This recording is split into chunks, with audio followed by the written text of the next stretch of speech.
Hello friends, कैसे हैं आप सब? बढ़िया। चलिए फ्रेंड्स, आज की क्लास में हम किसी भी विद्युत विध्रुव की निरक्षीय स्थिति पर कोई बिंदु P हो तो वहां पर विद्युत क्षेत्र की तीव्रता ज्ञात करने का व्यंजक आज हम सीखेंगे। निरक्षीय स्थिति को हम अनुप्रस्थ स्थिति भी कहते हैं। इंग्लिश में इसे कहते हैं ब्रॉड साइड ऑन पोजिशन या इक्वेटोरियल पोजिशन। तो निरक्षीय स्थिति कहते हैं किसको है, ये देखिए। ये आप देख सकते हैं, ये वैद्युत विध्रुव है जो कि दो आवेशों प्लस क्यू और माइनस क्यू आवेशों से मिलकर बना है। इसके जस्ट मध्य बिंदु से, मतलब इसके मध्य बिंदु के सीध में, तो ये जो आपको दिख रहा है ना, ये लंबार्धक कहलाता है। लंबार्धक मतलब लंब जो इस द्विध्रुव की लंबाई को जस्ट दो हिस्सों में बांटता हो। तो इस लंबार्धक पर यदि कोई बिंदु P उपस्थित हो तो वो द्विध्रुव के सापेक्ष निरक्षीय स्थिति में कहा जाता है।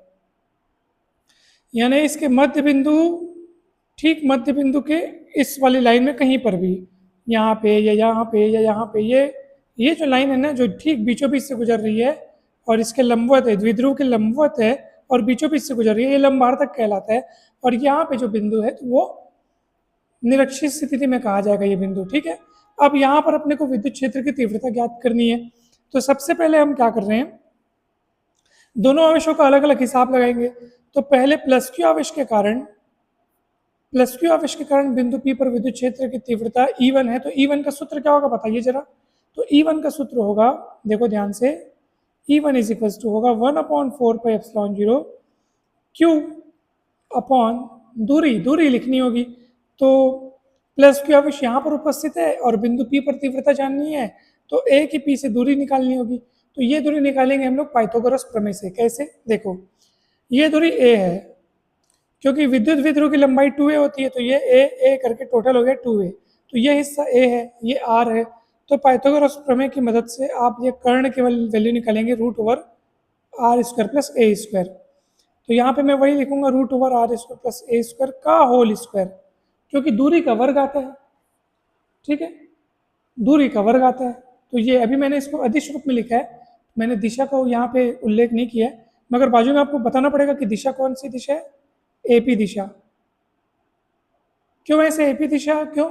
क्योंकि देखो, बिंदु P पर तीव्रता आपको जाननी है, तो जिस बिंदु पर तीव्रता जाननी होती है वहां पे एकांक धनावेश की कल्पना करते हैं।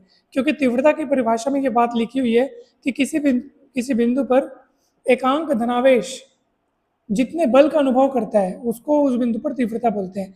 तो जब आप एकांक धनावेश की कल्पना करोगे तो आप खुद सोचो कि ये एकांक धनावेश और इस प्लस क्यू आवेश के मध्य कैसा बल लगेगा। ऑब्वियस सी बात है, प्रतिकर्षण बल लगेगा, यानी ये उसको दूर ढकेलेगा। यहाँ रखे हुए एकांक धनावेश को ये वाला धनावेश दूर ढकेलेगा, क्योंकि धन धन में प्रतिकर्षण होता है।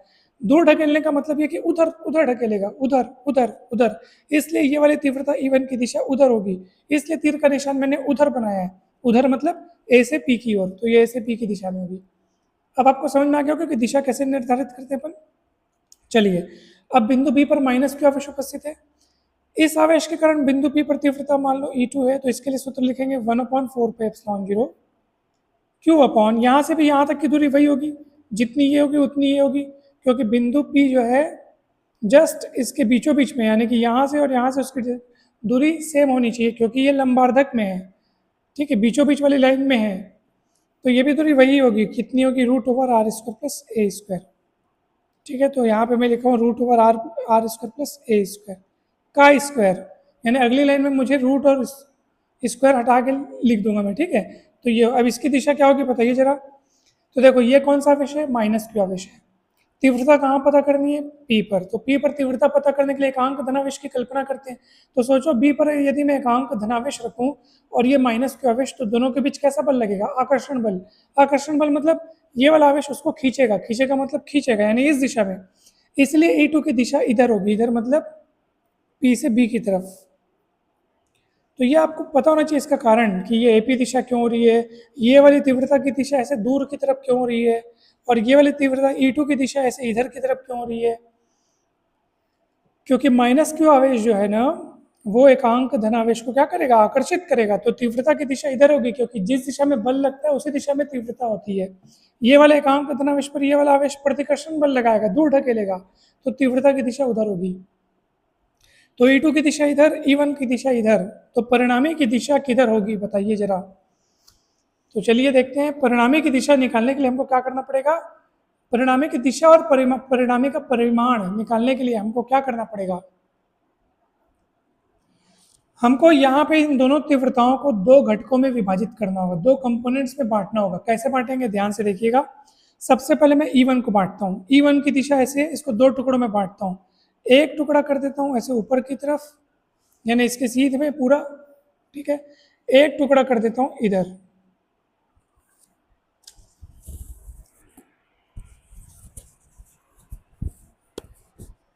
ठीक है।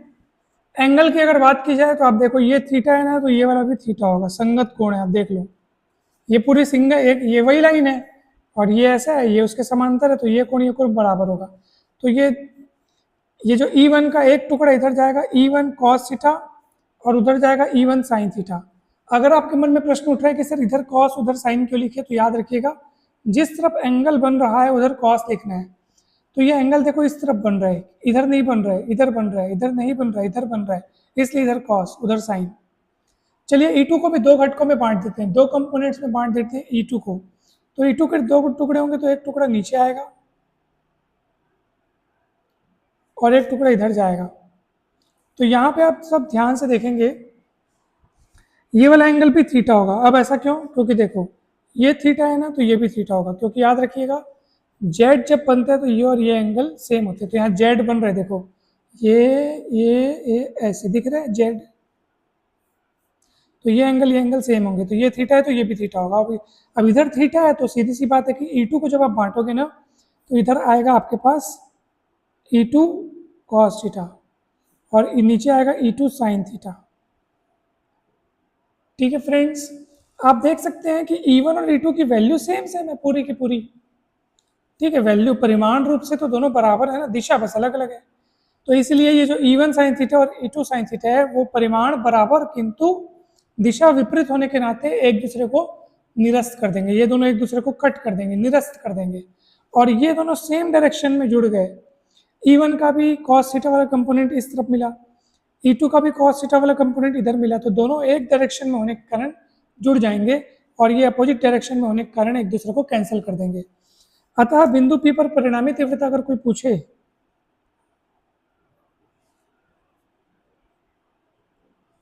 तो ये दोनों जोड़ देना, E1 cos theta E2 cos theta. ये परिणामी तीव्रता होगी दोस्तों, जो कि उस दिशा में होगी। उस दिशा में मतलब आप देखो ए बी के समांतर, ए से बी के समांतर, यानी प्लस क्यू से माइनस क्यू वाली दिशा के समांतर होगी। देखो ऐसे है ना, ऐसे यानी प्लस से माइनस की तरफ। ठीक है, कहीं कोई दिक्कत वाली बात नहीं है। अब आपने जैसे समझा कि सर E2 और E1 तो वैल्यू में सेम है, तो यहाँ पे आप E2 के स्थान पर E1 लिख सकते हो। मैं कहूँगा ऑफकोर्स लिख सकते हैं, क्यों नहीं लिख सकते, क्योंकि E1 और E2 तो सेम है। सेम क्यों हुए, क्योंकि ये बिंदु P ना, ये A और B से सेम डिस्टेंस पे, यहाँ से भी यहाँ तक की दूरी वही है, यहाँ से भी यहाँ तक की दूरी वही है, तो दोनों आवेशों का वहाँ पे सेम इफेक्ट पड़ेगा, बस इफेक्ट का नेचर अलग होगा। ये उसको प्रतिकर्षित कर रहा है, ये उसको पास बुला रहा है बस। और कंपोनेंट में कैसे बांटे ये भी आपको समझना है, जिधर थीटा उधर कॉस लगाना है और बाकी जो बच गया उधर साइन लगाना है। तो ये अपोजिट में होने के नाते साइन साइन वाला निरस्त हो गया, कॉस कॉस वाला सेम डायरेक्शन में होने के नाते जुड़ गया। तो E1 cos theta that is 2 E1 cos theta. अब E1 का मान रख लो और cos थीटा का मान रख लो। E1 का मान कितने है देख लो, ये इतना है, ठीक है, 1 है ना, 2 इंटू 1/4πε0 Q अपॉन कितना होगा बताइए, Q अपॉन देखो रूट और स्क्वायर यहाँ से निरस्त होकर कितना होगा बताइए, R square plus A square. ये E1 का मान रखा है। अब cos थीटा यानी होता है आधार बटे कर्ण। तो ये आधार, इस त्रिभुज को देखो, त्रिभुज AOP को देखो, ये आधार है, ये कर्ण है, यानी आधार कौन है A और कर्ण कौन है root over R square plus A square. तो ये आधार, ये कर्ण। ठीक है फ्रेंड्स, मैं चाहता हूं कि आप इसके पहले मतलब इसको तो देखें ही देखें, लेकिन आप साथ में अक्षीय स्थिति वाले तीव्रता भी जरूर देखिएगा, उसमें भी बहुत बढ़िया तरीके से पूरी बेसिक जानकारी के साथ समझाया गया। साथ ही साथ उसके बाद हमें अनेक सारे न्यूमेरिकल क्वेश्चंस भी सॉल्व किए हैं जो इस चैप्टर से पूछे गए हैं, तो देख लीजिए।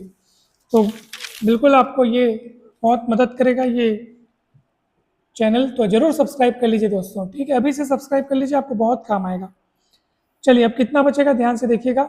अच्छा, टू, पहले तो क्यू को देखो, क्यू इंटू टू ए, चलो मैं एक बार और अच्छे से लिख देता हूँ, 1/4 पे एप्सिलॉन जीरो, क्यू लिखता हूँ, टू ए को साथ में लिखता हूँ, और R square plus A square, घात में एक है और रूट मतलब आधा घात होता है, तो आधा घात और ये एक घात जुड़ करके हो जाएगा 1.5 घात, यानी 3/2 घात, और क्यू इंटू टू ए होता है पी, पी यानी डाइपोल मोमेंट, द्विध्रुव आघूर्ण।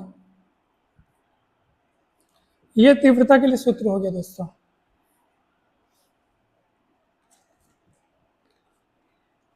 फिर से मैं आपको बताना चाहता हूँ कि क्यू इंटू टू ए जो है वो क्या बन चुका है, वो बन चुका है दोस्तों पी, डायपोल मोमेंट, द्विध्रुव आघूर्ण। ये आपका आंसर आ गया न्यूटन प्रति कूलम। ठीक, अब इसमें कुछ ट्विस्ट है। ट्विस्ट ये है कि मान लीजिए बिंदु पी बहुत दूर है और इस द्विध्रुव की लंबाई के मुकाबले ये दूरी बहुत ज़्यादा है, यानी ए का मान आर से बहुत बहुत कम है, तो उसके लिए स्पेशल केस देख लो बगल में।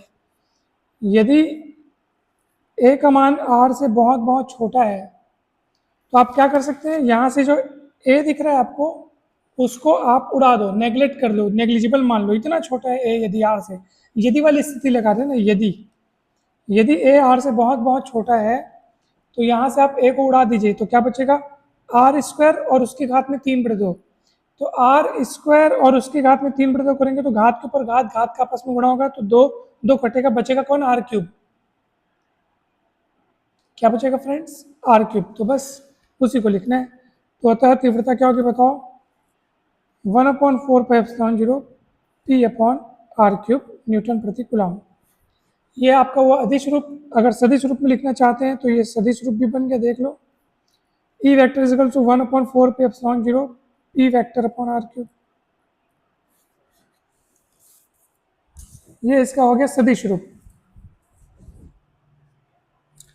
और सदिश रूप में लिखने के लिए आपको यहाँ पे माइनस लगाना पड़ेगा। ध्यान रहे जब अपन अक्षीय स्थिति में लिखे थे ना, तो सदिश रूप में जब लिखे थे तो माइनस नहीं लगाए थे, क्यों बताऊं, क्योंकि ना द्विध्रुव आघूर्ण की दिशा सदैव माइनस क्यू से प्लस क्यू की ओर होती है, द्विध्रुव आघूर्ण यानी कि पी की दिशा, और परिणामी तीव्रता की दिशा यहाँ पर, परिणामी तीव्रता की दिशा यहाँ पर अपने को वो भी देखो आप माइनस क्यू से प्लस क्यू की तरफ मिली थी, तो पी की दिशा भी माइनस क्यू से प्लस क्यू की तरफ होती है अक्षीय स्थिति में, मतलब पी की दिशा तो सदैव माइनस क्यू से प्लस क्यू की तरफ होती है, चाहे कैसी भी स्थिति हो, अक्षीय हो निरक्षीय, कोई मतलब नहीं। द्विध्रुव आघूर्ण की दिशा सदैव माइनस क्यू से प्लस क्यू की ओर होती है, लेकिन अक्षीय स्थिति में खास क्या है कि द्विध्रुव आघूर्ण की दिशा में ही तीव्रता की दिशा है, देख लो आप, ई की दिशा भी माइनस क्यू से प्लस क्यू की ओर है, तो दोनों सेम डायरेक्शन में होने के कारण यहाँ पे आपको फाइनल जो डेरिवेशन है उसमें आप देख सकते हैं प्लस चार्ज लिया गया, तो कहीं पर भी माइनस नहीं लिया गया। इससे सिद्ध होता है, मतलब ये दिखाने के लिए लिया गया है कि भैया दोनों की डायरेक्शन सेम है, तीव्रता की और द्विध्रुव आघूर्ण की। जबकि अब निरक्षीय स्थिति की बात करें अपन,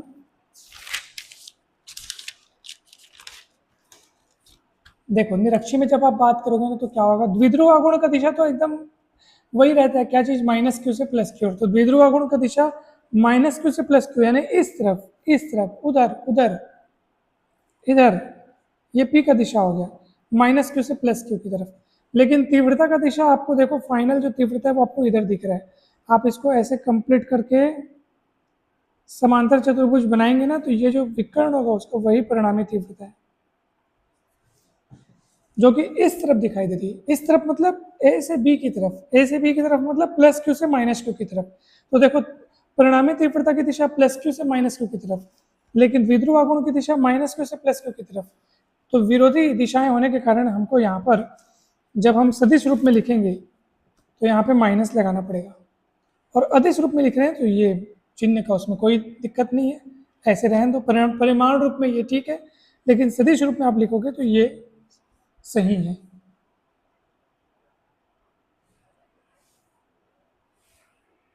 ठीक है फ्रेंड्स, कहीं कोई दिक्कत वाली बात है ही नहीं, बहुत सिंपल चीज है।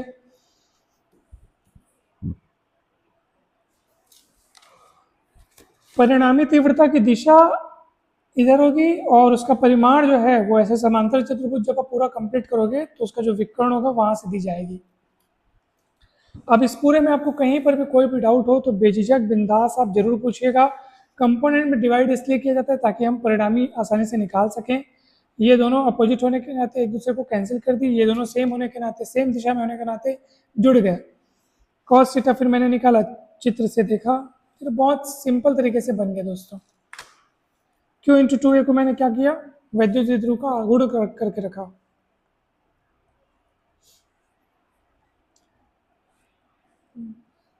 मुझे पूरी उम्मीद है कि ये डेरिवेशन आपको बहुत अच्छे से समझ में आया होगा। कहीं पर भी कोई भी डाउट हो, कन्फ्यूजन हो तो बेझिझक बिंदास जरूर पूछिएगा। वीडियो अच्छा लगे तो जरूर लाइक करें, चैनल को सब्सक्राइब कर वीडियो को शेयर करें। इसके पहले के टॉपिक जरूर देखिएगा जिसमें हमने अक्षीय स्थिति, उसके पहले विद्युत बल रेखाएं, न्यूमेरिकल सॉल्व किए जो अनेक कॉम्पिटिटिव एग्जाम में पूछे गए हैं। ये देखिए न्यूमेरिकल, बहुत सारे न्यूमेरिकल सॉल्व किए हम लोग। बिंदु आवेश के कारण किसी बिंदु पर विद्युत क्षेत्र की तीव्रता, तो ये सारे डेरिवेशंस बहुत काम के हैं, आपको प्लेलिस्ट पे मिल जाएंगे, जरूर देखिएगा। आप सभी को बहुत बहुत धन्यवाद दोस्तों। चैनल को सब्सक्राइब करना ना भूलें। जल्दी मिलते हैं अपन नेक्स्ट वीडियो में।